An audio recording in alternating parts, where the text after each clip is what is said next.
आप सभी को नमः संस्कृताय।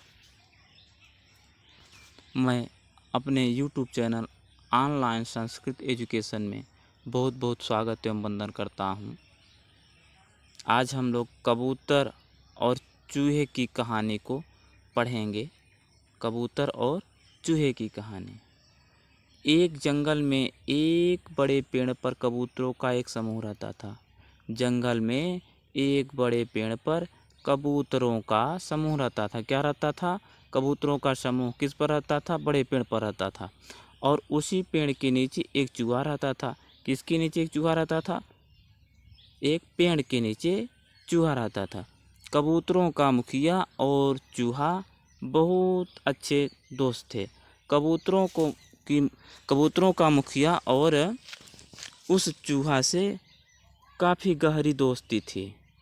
एक दिन चूहे ने कहा, मेरे प्यारे दोस्त, मैं पास के शहर जा रहा हूँ, तुम मेरे घर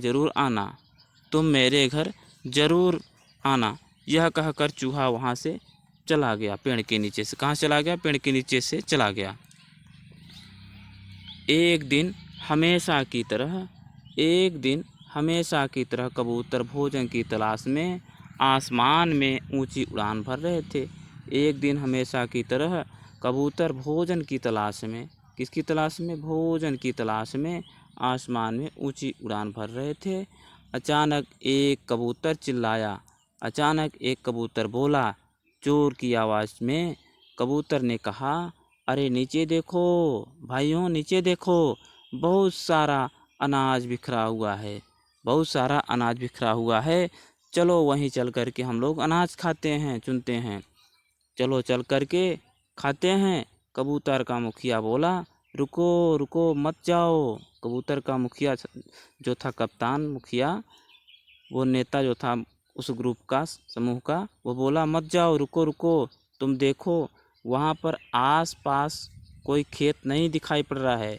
वहाँ पर आस-पास में, उस अनाज के आस-पास में कोई खेत नहीं दिखाई पड़ रहा है, लेकिन वहाँ अनाज बिखरा हुआ है। कुछ गड़बड़ है, कृपया मत जाओ, कुछ न कुछ वहाँ गड़बड़ दिख रहा है, लग रहा है, मत जाओ। एक और कबूतर बोला, हे भगवान, हमारा सिर हमेशा हर बात पर संदेह करता है। मैं जाकर खाना खाता हूँ। फिर सभी कबूतर दाना खाने के लिए उड़ गए। सभी कबूतर दाना चुनने के लिए वहाँ से उड़ गए जहाँ पर अनाज बिखरा हुआ था।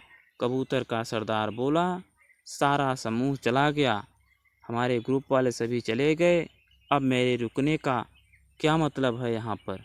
कबूतर बोला, यह क्या है? मैं अपना पैर नहीं हिला सकता। मैं अपना पैर नहीं हिला सकता। अब जब सभी वहाँ कबूतर पहुँच गए, अनाज के दाने चुनने लगे, तो सोचे कि हम आगे पैर बढ़ाकर और दाने चुने, तो वह अपना पैर नहीं बढ़ा पाया। अरे नहीं, दूसरा कबूतर बोला, हम जाल में फंस गए हैं। दूसरा कबूतर बोला, हम लोग तो लगता है जाल में फंस गए हैं। कबूतर का सरदार बोला, अगर तुमने मेरी बात मान ली होती तो हम इस तरह मुसीबत में नहीं फंसते। यदि तुमने मेरी बात को मान लिया होता तो हम सब इस तरह की मुसीबत में नहीं फंसते। कबूतर बोला कि हमें माफ़ कर दो। दूसरा कबूतर बोलता है, मुखिया हमें माफ़ कर दो, हमारी आप मदद कीजिए, किस प्रकार से हम लोगों को यहाँ से निकलना है, चलना है।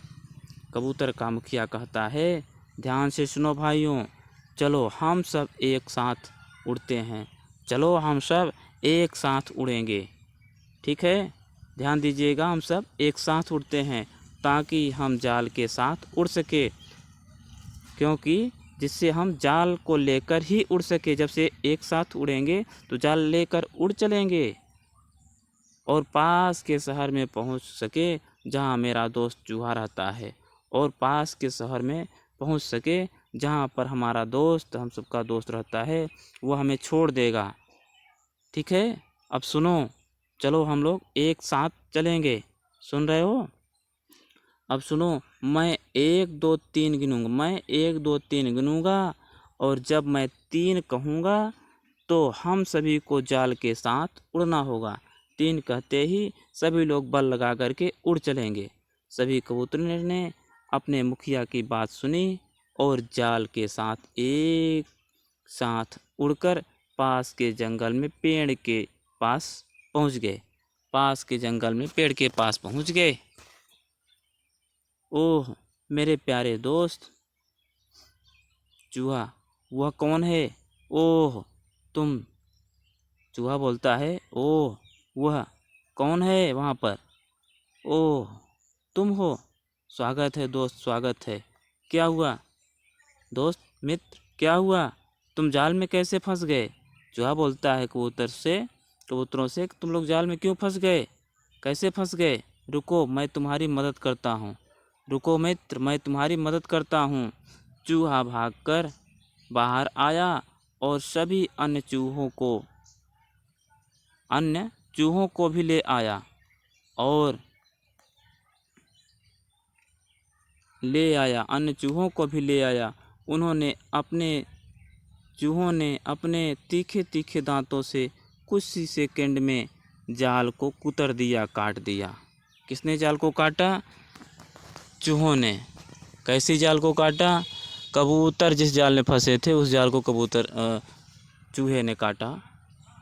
कबूतर का मुखिया कहता है बहुत बहुत धन्यवाद। कबूतर का मुखिया कहता है बहुत बहुत धन्यवाद। अब हम वाकई राहत महसूस कर रहे हैं। ठीक है, अब हम विदा लेते हैं। यह क्या है कि तुम मेरे घर तक आए और कहते हैं, तुम लोग हमारे घर तक आए, कहते हैं कि तुम मेरे घर में कुछ भी खाए बिना जा रहे हो। कहते हैं कि घर पर आओ और बिना खाए जाओ तो ठीक नहीं है। तुम्हारी जैसी मर्जी भाई, हम तो कहेंगे कि आए हो हमारे घर तो कुछ अन्न पानी कर लो। तुम्हारी जैसी मर्जी। चूहों और कबूतरों ने खूब अच्छा भोजन किया। एक साथ मिलकर के चूहों और कबूतरों ने भोजन किया और आनंद लिया सभी लोग एक साथ में मित्रगण बैठ कर के। इस कहानी से यह सीख मिलती है कि कबूतर और चूहे की कहानी से हम सबको यह सीख मिलती है कि एकता की प्रेरणा देने वाली यह कहानी हम सबको एक में रह करके जो काम हासिल कर सकते हैं, हम सब जो काम एक में रह करके हासिल कर सकते हैं वो अकेले काम नहीं हासिल कर सकते। यह कहानी इस बात पर जोर देती है कि हम सभी को बड़ों की बातों को कभी नहीं नज़रअंदाज करना चाहिए, कभी टालना नहीं चाहिए। उनकी बातों को सुन करके और उस पे समझना भी चाहिए कि इसके आगे क्या होगा, उसका मतलब भी क्या होगा।